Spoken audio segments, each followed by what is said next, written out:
जगतियाल में बीआरएस के अजीमुशान अवामी जलसे की तैयारियां जोरों पर है। वर्किंग सदर केटी रामाराव ने जलसेगाह का मुआयना करते हुए कहा कि 20 तारीख को होने वाला यह जलसा पार्टी की चित्रा यात्रा का आगाज होगा। उन्होंने कांग्रेस हुकूमत पर जलसे को मुतासिर करने की कोशिशों का इल्जाम लगाया, ताहम यकीन जाहिर किया कि लाखों अफराद शिरकत करेंगे। शदीद गर्मी के पेश नज़र पानी और छाछ जैसी सहूलियात फराहम की जा रही है, जबकि के चंद्रशेखर राव शाम 5:30 बजे खिताब करेंगे। మాజీ జిల్లా పరిషత్ చైర్పర్సన్ మా సోదరి మరి శ్రీమతి దావా వసంత సురేష్ గారు, గౌరవనీయులు చొప్పదండి మాజీ శాసనసభ్యులు మన సుంకె రవిశంకర్ గారు, అదేవిధంగా వేదికపైన ఆసీనులైన మా వక్ఫ్ బోర్డ్ మాజీ చైర్మన్ మసీవుల్లా ఖాన్ గారు, ఇంకా మిగతా మిత్రులందరికీ పేరు పేరున హృదయపూర్వకంగా నమస్కారాలు. పత్రికా మిత్రులకు కూడా ప్రత్యేకంగా నమస్కారాలు. మా మాజీ శాసనసభ్యులు మరొక జీవన్ రెడ్డి గారు, ఆశన్న గారు, జీవన్ రెడ్డి గారు, వారికి కూడా ప్రత్యేకంగా నమస్కారం. ఇవాళ జగిత్యాలలో ఒక పండుగ వాతావరణం కనబడతా ఉంది.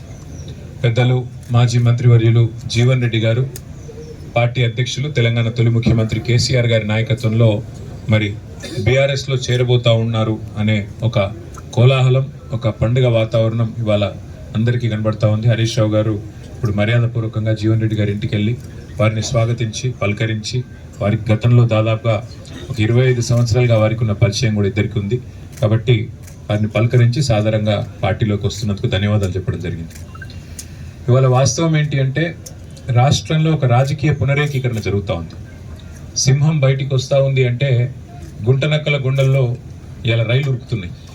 కేసీఆర్ గారు ఒక సంవత్సరం తర్వాత ఒక బహిరంగ సభకు వస్తున్నారంటే ఎన్నో రకాల కుట్రలకి కుతంత్రాలకి తెరలేపి కాంగ్రెస్ ప్రభుత్వం జగిత్యాలలో జరగబోతున్న జైత్రయాత్రను అడ్డుకునే ఒక చిల్లర ప్రయత్నం చేస్తూ ఉంది.